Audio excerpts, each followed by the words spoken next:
Hi friends, welcome back to our channel. ముందుగా అందరికీ కృష్ణాష్టమి శుభాకాంక్షలు. మీతో ఒక విషయం షేర్ చేసుకోవాలండి. మన యూట్యూబ్ ఛానల్ వచ్చేసి 500 మెంబర్స్ కంప్లీట్ చేసుకొని నియర్ బై 510 వరకు వచ్చేసింది. అందరికీ పేరు పేరున థ్యాంక్స్ చెప్పుకుంటున్నాను. నా ఛానల్ని సపోర్ట్ చేసి నన్ను ఎంతగానో ఆదరిస్తున్న మీ అందరికీ స్పెషల్ థ్యాంక్స్ చెప్పుకుంటున్నాను. మీలో ఎంతమందికి ఆవిరితో చేసిన జున్ను తెలుసు? చోను వాళ్ళ అత్త ఈ ఆవిరి జున్ను ఏ విధంగా తయారు చేసిందో మీకు ఈ వీడియోలో చూపిస్తాను. 1 కప్పు బెల్లాన్ని ఈ విధంగా తురుముకోవాలి. చక్కెర కూడా 1/2 కప్పు తీసుకోవాలి. ఇలా నేను చూపిస్తున్న విధంగా. పూర్తిగా బెల్లం తీసుకున్నా పర్వాలేదు, కానీ నేను కొంచెం చక్కెర తీసుకున్నాను టేస్ట్ కోసం. 1/2 లీటర్ పాలను ఈ విధంగా బౌల్లో పోసుకోవాలి. ఈ పాలను ముర్రిపాలు అంటారు. ముర్రిపాలు అంటే గేదె ఈనిన తర్వాత వచ్చే పాలను ముర్రిపాలు అంటారు. ఈ ముర్రిపాలతో మనం జున్నుని ప్రిపేర్ చేసుకోవచ్చు. 1/2 లీటర్ పాలలో కాల్చి చల్లార్చిన 1 గ్లాస్ పాలను పోసుకోవాలి. ఆ తర్వాత మనం ముందుగా ప్రిపేర్ చేసుకున్న బెల్లం తురుముని వేసుకోవాలి. మీలో ఎంతమందికి ఆవిరితో చేసిన జున్ను తెలుసో నాకు కామెంట్ చేయండి. ఆ తర్వాత అందులోనే మనం 1/2 కప్పు చక్కెరను తీసుకున్నాం కదా, అది కూడా వేయాలి.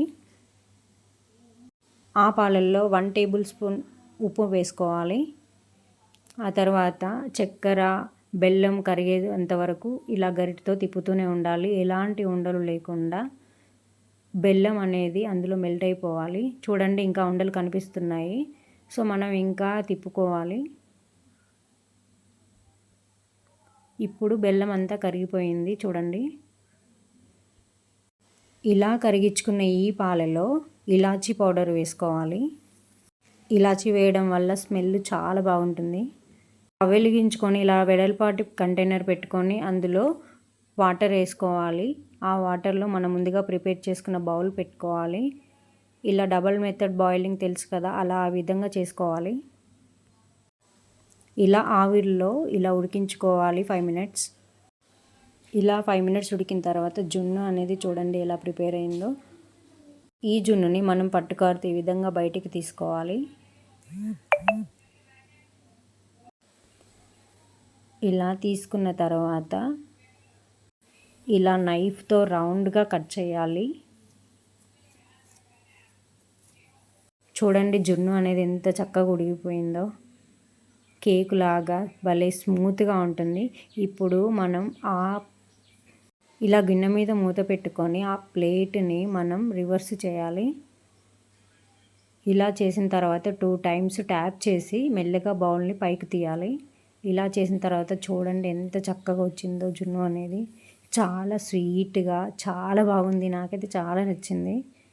నాకైతే పెళ్ళి అవ్వకముందు తెలియదు అసలు ఇలా జున్ను తయారు చేస్తారని. మా హస్బెండ్ వాళ్ళ ఇంట్లో మా అత్తయ్య, ఆడపడుచు వాళ్ళందరూ ఇలా తయారు చేసి నాకు ఇచ్చారు. చాలా బాగుంది.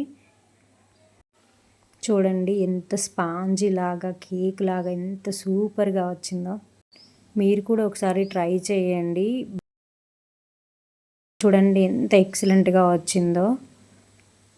మీకు ఎవరైనా గేదె ఈనిన తర్వాత ఎవరైనా మురిపాలు ఇస్తే ఇలా ట్రై చేయండి.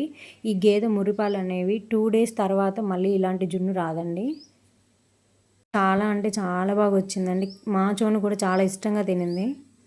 మీకు ఈ వీడియో నచ్చిందని అనుకుంటున్నాను. ఇంకొక మంచి వీడియోతో మీ ముందుకు వస్తాను. ఈ వీడియోని లైక్ చేయండి, షేర్ చేయండి, సబ్స్క్రైబ్ చేయండి. Bye bye.